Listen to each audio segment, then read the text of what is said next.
So a very warm welcome. Thanks for joining our session today, which is focused on compound risks from measurement to action. Um, this session today is brought to you by the Zurich Climate Resilience Alliance, specifically our urban and heat theme.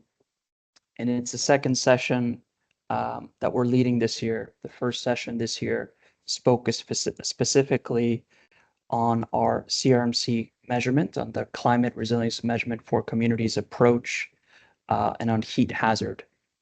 And today we continue and build on that session, and we'll be discussing compound risks. My name is Francisco Yanni from the IFRC, and I'm calling in from Geneva.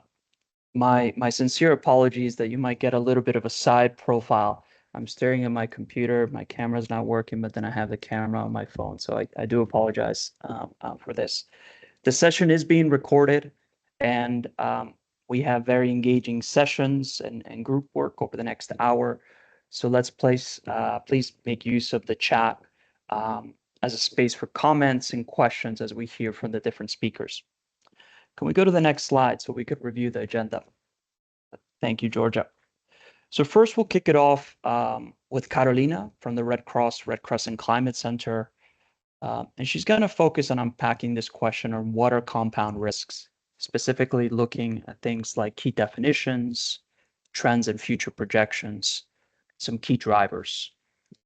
Then it'll be followed by Sarah from the London School of Economics that will dig deeper and give us some key compound risk insights, specifically looking at co-benefits and things like unintended consequences in the context of compound risk. Then it'll be followed by Tamana from Practical Action. We'll have a concrete case study, specifically looking at our CRMC measurement approach and a methodology that was carried out looking at 3 different hazards. So simultaneously looking at floods, heat, and storms. So that's going to be quite a rich experience. And that will be followed by a group exercise and some reflections. And that's going to be led by Kale from the IFRC. Next slide, please. Just as a quick reminder, here on the map you have on screen, we have our global footprint, different countries where we work. You might note that in some of the countries, we have more than one ZICRA organization implementing. But just to remind ourselves that in the significant majority of countries, we are not just working on floods. All countries are working on flood hazard, but we might be working on flood and heat waves, and wildfires, storms. So you really see a combination of hazards. So one of the main drivers for today's dialogue, which we hope is one of several, is really focused on those countries that are really looking at multiple risks. Additionally, we're at a time now in mid-May 2025 where the vast majority of our ZICRA country teams are quite advanced in their CRMC measurement approach.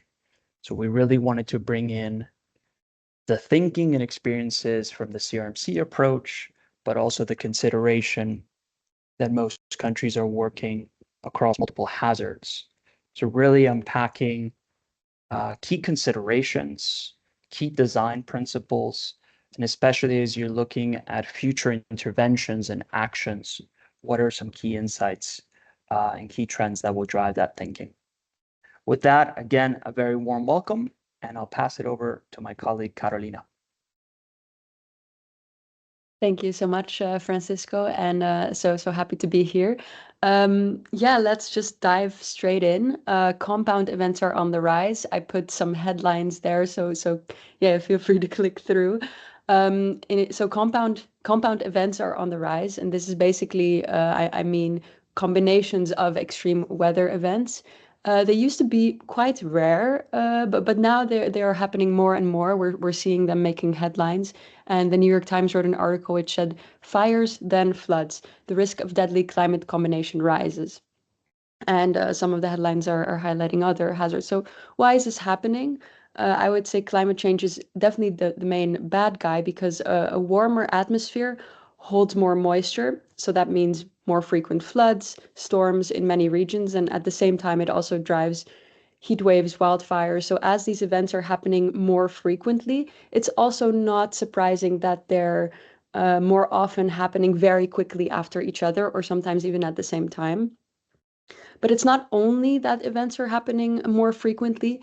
In some cases, one type of weather event can also increase the likelihood of another. So I will explain a little bit more about that. And in the next slide, you can see an image that shows the time between disasters, and this is in the US, the days between very big disasters. And you can see that it's really decreasing, which means that also we have much less time between disasters to recover and prepare for the next.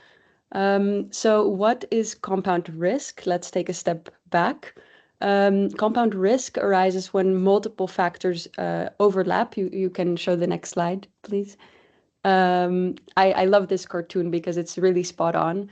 And it shows that when multiple factors overlap or interact, it causes more danger or risk. And when I talk about compound risk, I'm not just talking about the weather or hazards. It can be a weather event happening at the same time as COVID, for example, or uh, the economy is crashing, which drives overall risk and creates much more impact than if you would have these risks sort of happening separately.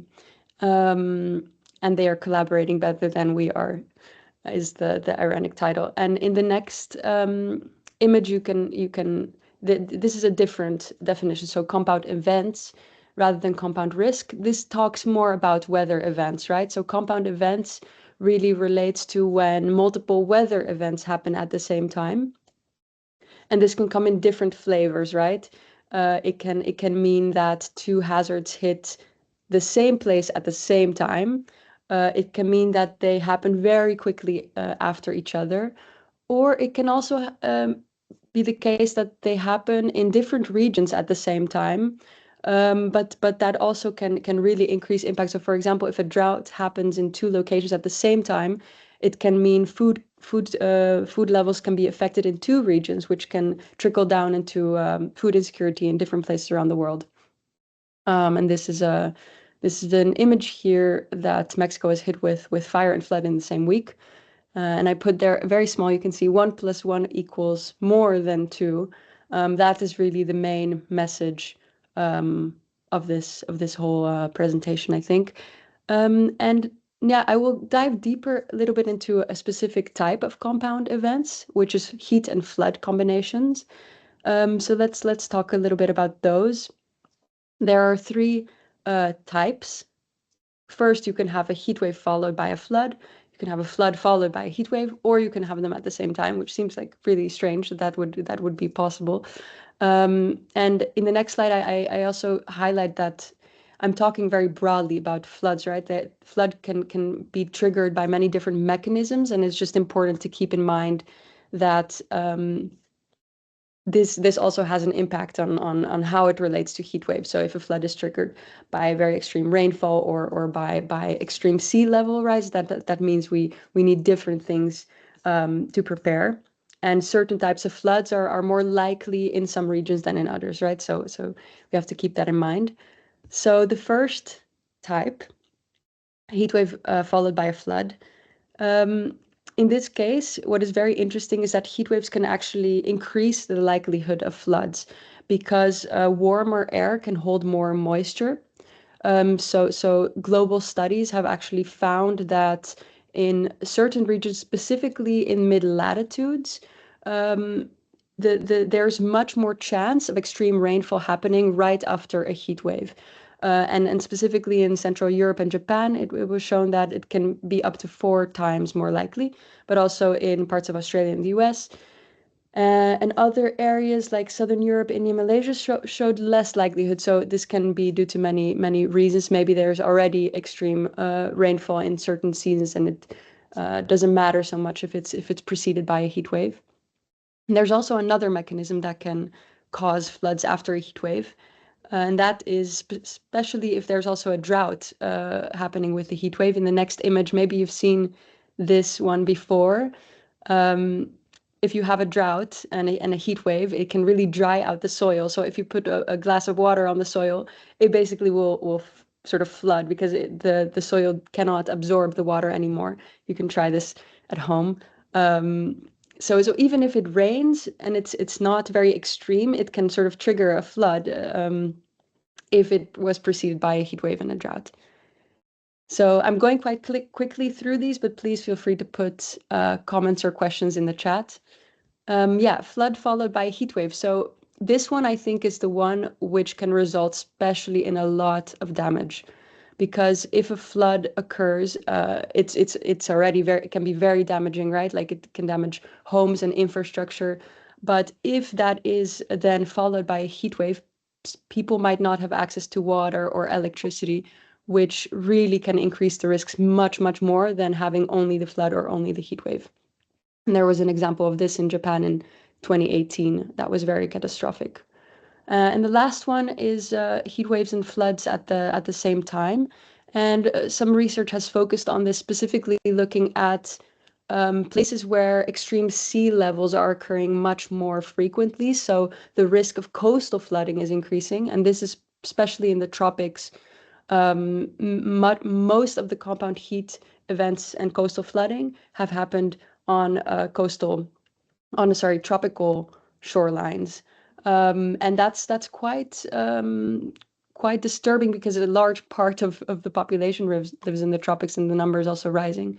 And also in terms of projections, almost half of the world's coasts have seen a rise in days with both heat waves and high sea level rises in the past 20 years. So it means the risk is rapidly increasing. It's not only climate change and these events happening more often. Also, the way we have built our cities can increase risk. So yeah, here you can see, right? There are many beautiful things about cities. Cities are not bad necessarily, but a few factors are really contributing to this risk. So first of all, urbanization, many more people living in coastal cities. So more people and also the critical facilities we depend on, they are sitting exactly where the hazards are intersecting. Secondly, we have changed the land a lot, right? So we have much more concrete and asphalt structures, which increases both the likelihood of heat and floods, right? So asphalt can contain the heat, it's the urban heat island effect in cities, but also increases risk of flood, which I'm sure you know more about than I do. And lastly, also infrastructure in cities can really increase risk, specifically the lack of good infrastructure. For example, if a city has very poor drainage systems, then suddenly a city can be very at risk for floods, whereas it wouldn't necessarily be the case. Maybe the rain is not even that extreme. So double jeopardy. I will conclude here. It's a movie, apparently. I haven't seen it, but I think it means double the risk, right? And well, the main message is really that every region around the world is facing more frequent and severe compound risks. Heat waves and floods are one example, but there are many different types of combinations. The drivers behind these also really differ. So we need to understand them also a bit better. Urban areas can amplify the risks. And yeah, what I mentioned before is that we need to understand these mechanisms a bit better. So in research and planning and response, we often just treat hazards separately. But there's also a lot of opportunities to looking at them together. And I hope Sarah can maybe bring some good news for us and tell us how we can better prepare for them. Thank you.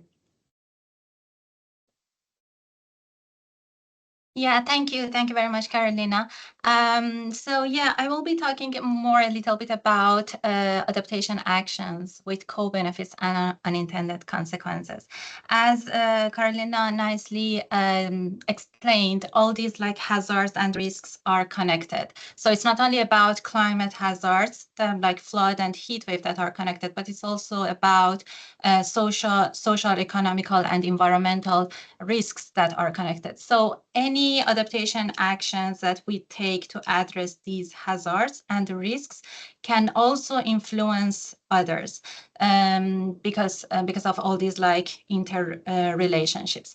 And that's why it's important that we consider the side effects of these adaptation measures. And these like side effects are often referred to as co-benefits and unintended consequences.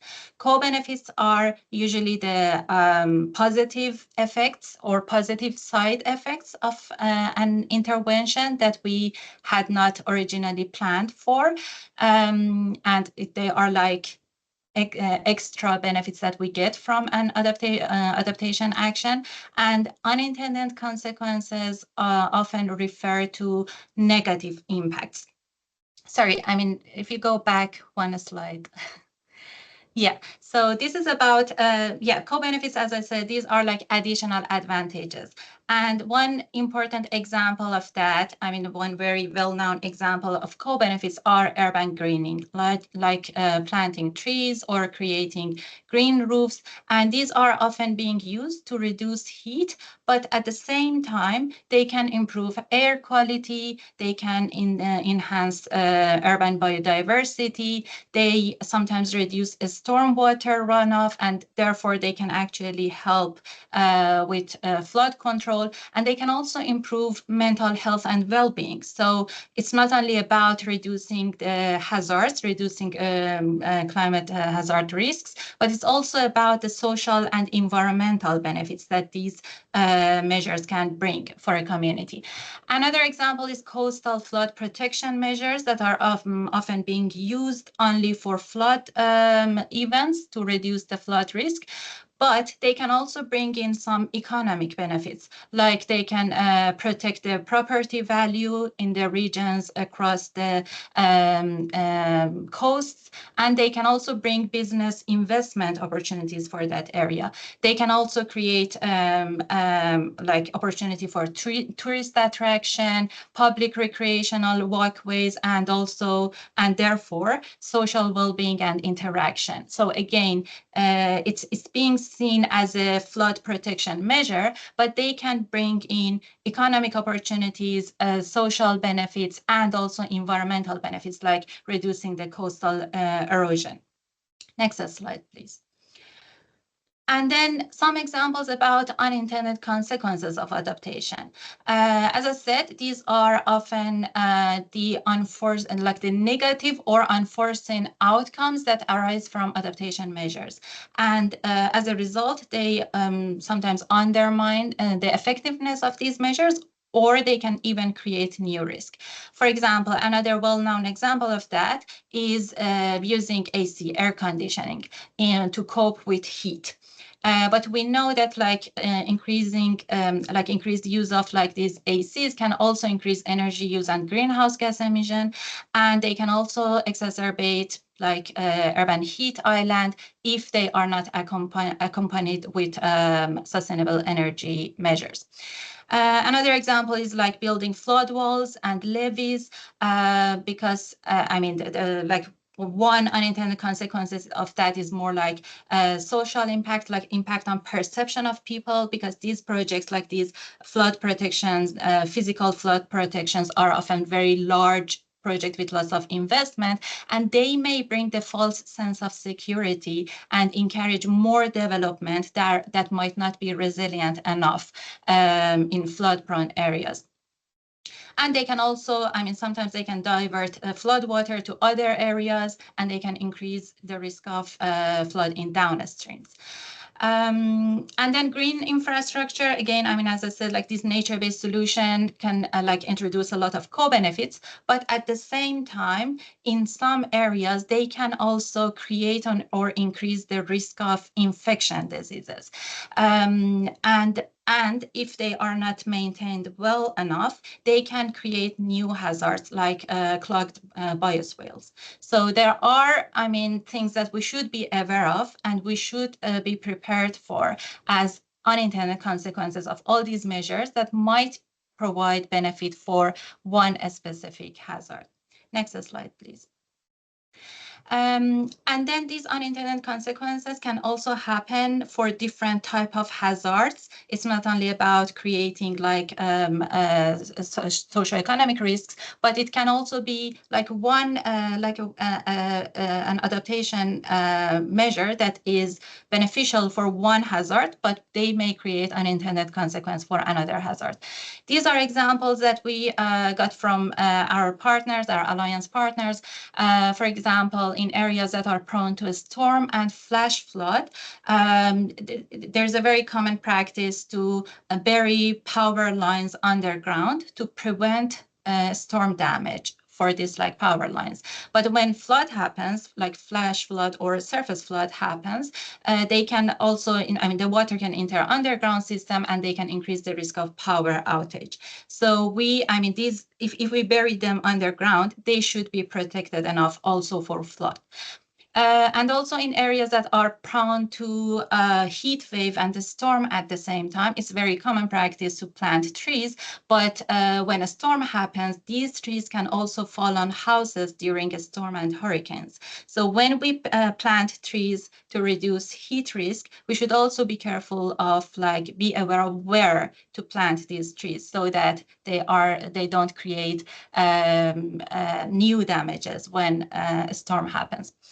And also, like in terms of, in the case of heat and flood events, there's usually, sometimes the measures that are taken for flood and heat wave are in contrast, because for example, in heat situation, we want to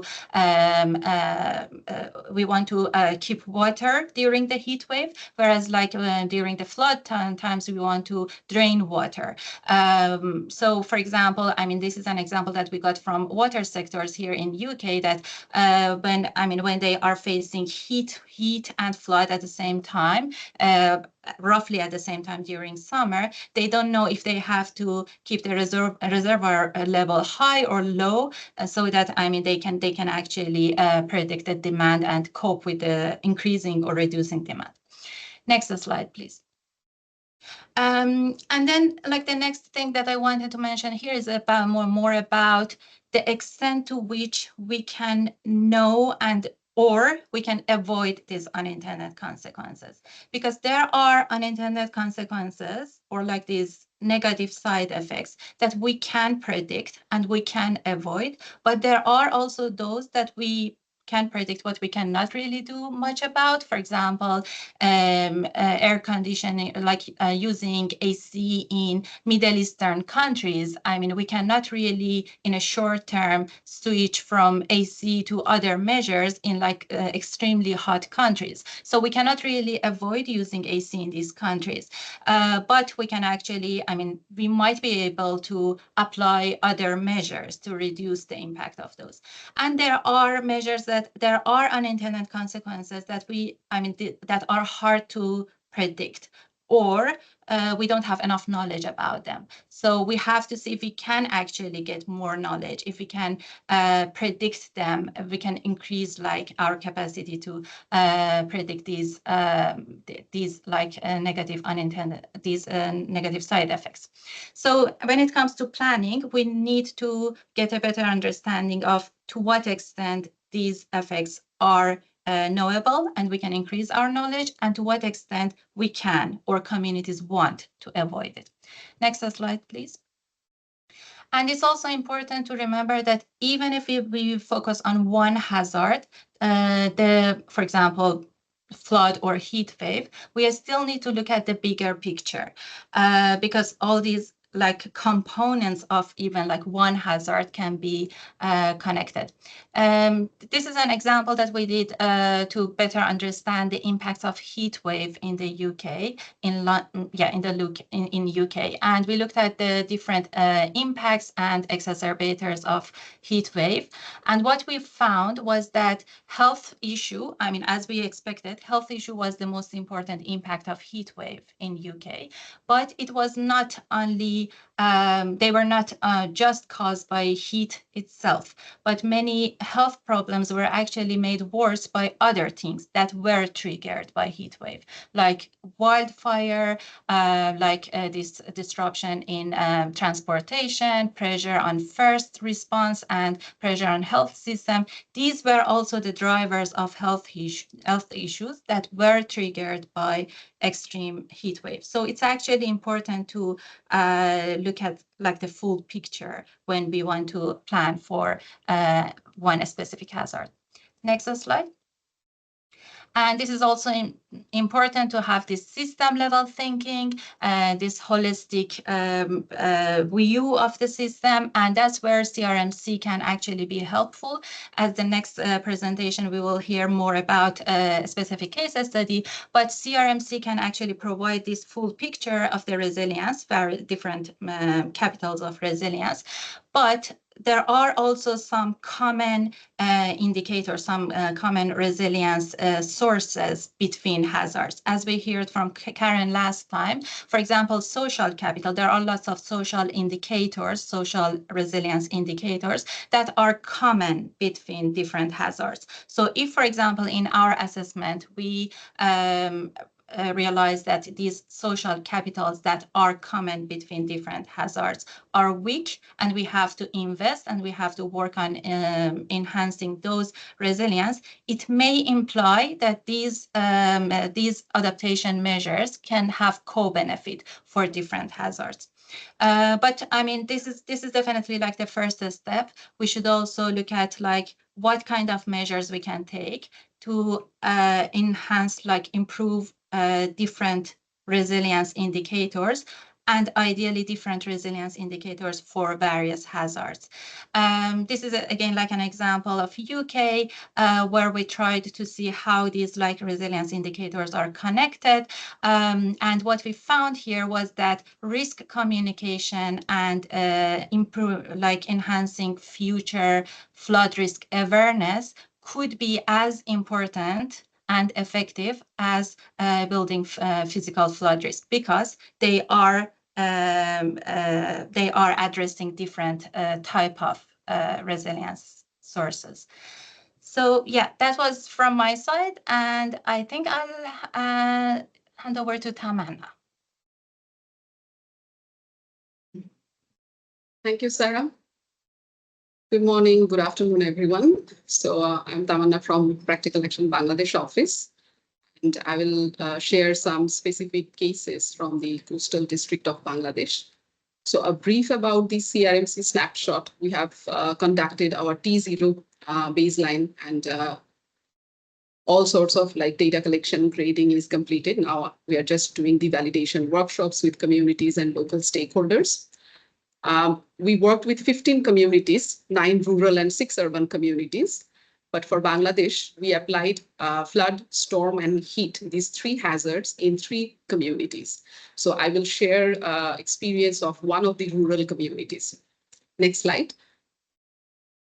So as you can see from the map, Bangladesh southwesternmost district is Satkhira. It's a coastal district.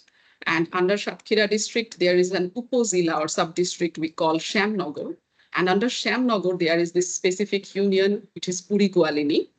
And Puri Gwalini, it's just like 20 kilometers away from the Sundarbans Reserve Forest.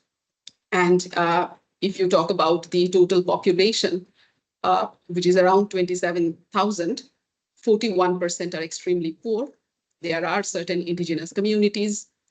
There are these predominant hazards, definitely cyclonic storm, tropical cyclone happens every year, flooding, And also heat is an emerging hazard in this community, in this specific union.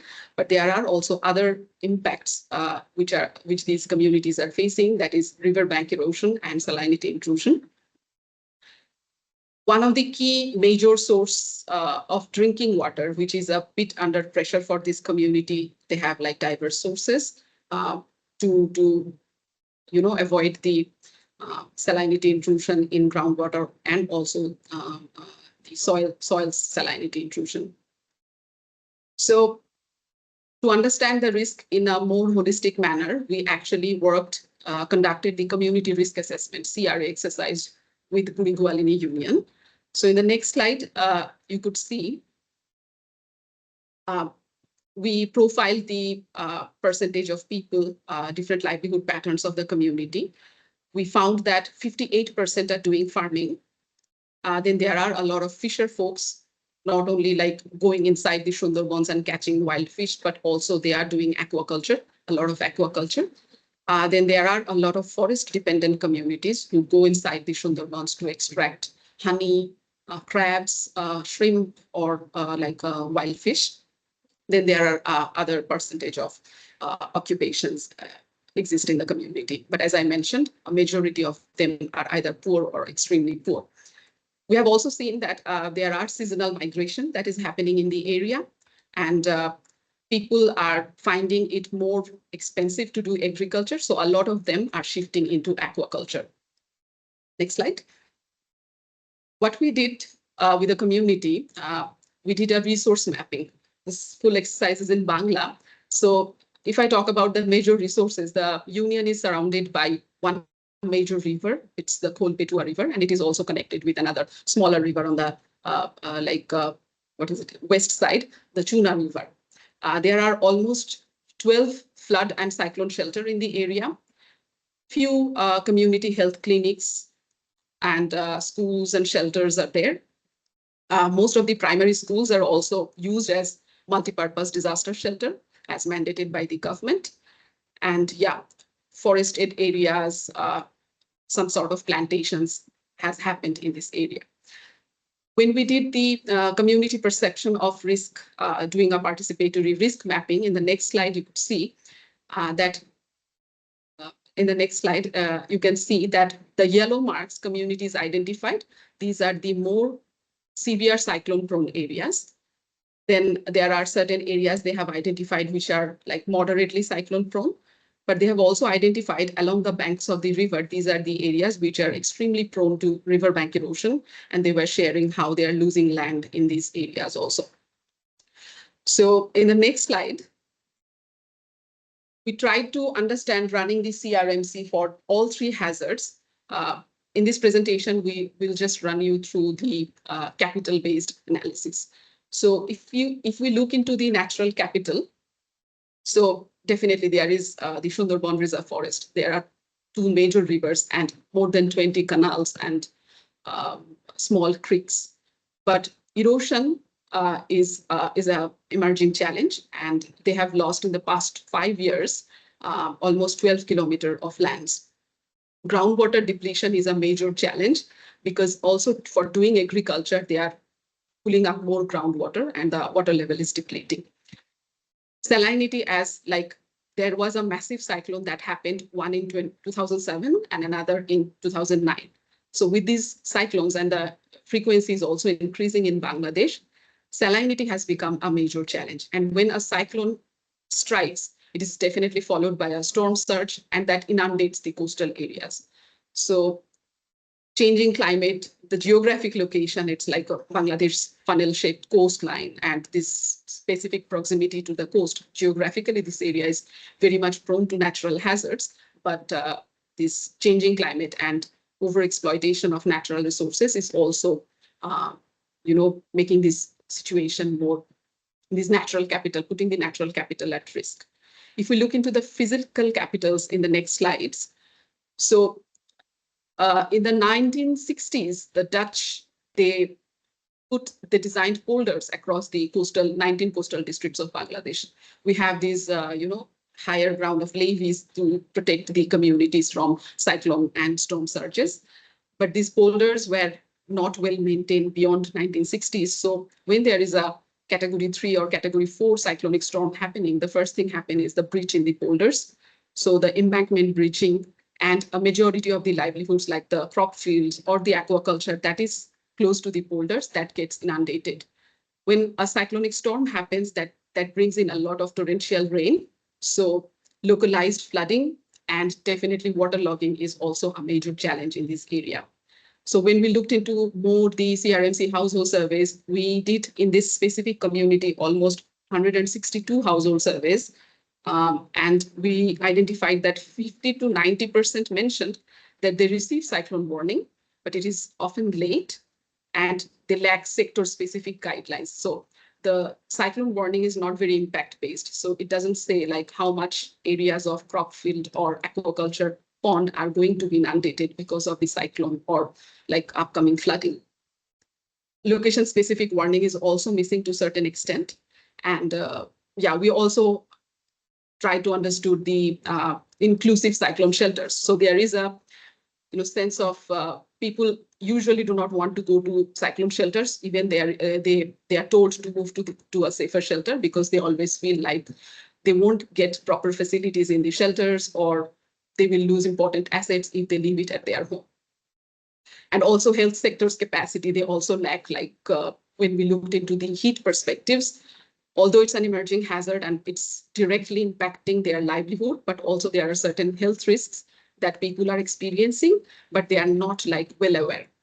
We have also seen that when there is extreme heat happening, you have seen that in 2024, we got the massive cyclone Remal, and it was followed by a 1 month of heat wave. And that time there was an extreme pressure on energy and like power shortages. So it like complicated the whole situation. If we look into the next slide, please. The social capital. So I think in CRMC, if you look into the set of compound risk related questionnaire, a lot of these fall under human or social capital. So we were looking into the social capital and we found that risk reduction planning gaps are there. It's definitely not focused on multi-hazard. Since it is a coastal area, so there is a storm risk reduction plan, but definitely it does not consider like how if there is a cascading impact of or there are like simultaneous event happening at the same time. Then marginalized voices are definitely not unheard, definitely unheard. So like I told about the forest dependent communities, and there are certain ban periods to enter into the forest. So like January to March, you can't go and harvest like crabs inside the forest, and there are certain ban period. So when there is a ban period, these people become unemployed. And what governments do, they provide some like few kilos of rice to these farmers as a compensatory mechanism. But that is definitely inadequate to meet their needs. And if there is like other impact beyond this ban period, like there is a ban period and then there is a certain disaster happening, then these people become more vulnerable. And also like from the Bangladesh Water Development Board, there is a water management committee. There are certain forest patrolling group where the communities are engaged in, but we all have also seen that there is a lack of cohesion and a lateral coordination mechanism. If we look into the human capital in the next slide, as financial capital. So risk reduction fund, emergency response fund, insurance for all three hazards, it does not exist. And when we looked into the quantitative data, less than 50% of the household mentioned that they have flood-related savings, which is inadequate. Less than 50% can maintain income during heat waves because a lot of our works in Bangladesh, it's outdoor. So when the temperature is like 42 degrees Celsius, you just can't go and harvest your crop or work in your field. So a very interesting adaptation mechanism in some parts of Bangladesh, the farmers took, like they harvested the crops in the evening. But this is definitely not always the case in a remote area like this community I'm mentioning. So there is less saving. the social protection mechanism are not shock responsive. We have the social safety net program from government, but it is not shock responsive. And also some of the like input support, they are very one time, and these are not sustainable. Yeah. So if finally now, if we look into the human capital perspective, so 99% say that climate change is worsening the heat waves. It means that they have the understanding, because a lot of NGOs are working. We are trying to sensitize the people, like extreme heat is how it is impacting your, not only your livelihood, but how it is impacting your health. So people know this, like to a certain extent. A lot of NGOs have been working for many years in Bangladesh with climate change. So they know, like, yes, in Bangla, we call it Jalabayu Poriborton. So it's worsening the heat situation. But 50% mentioned that storms often lead to floods or heat waves. So they are also, like, depending on their lived experiences and like past trends, they also mentioned these. And 50% plus mentioned that they are aware of storm vulnerability. And only just 1% feel safe working during heat waves. 62% use internet, but it's often unavailable during crisis situation because of this power outage. So now if we look into in the next slide, combining all these capitals and how it is like compounding the situation, and like one event or like simultaneous event, one event leading to other event.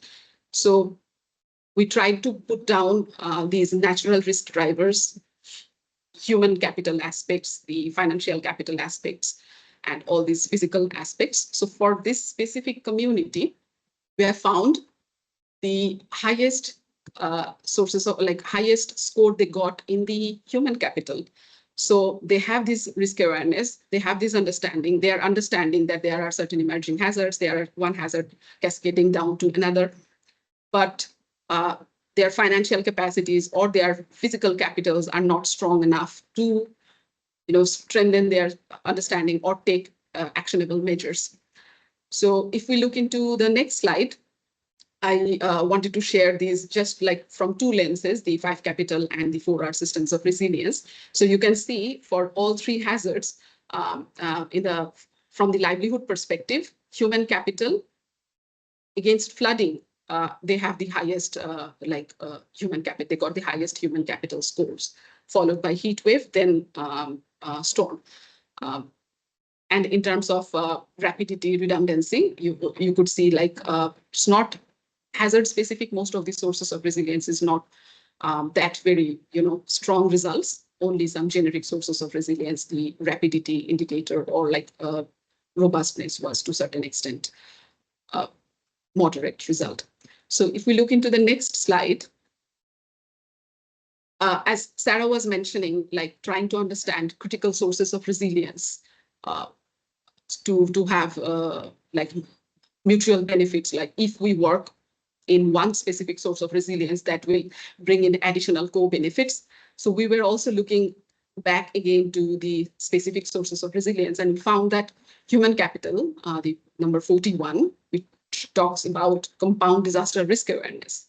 For us, we found that more than 50 to 95% of the people in the community, they agree that storms can result in reduced access to critical services.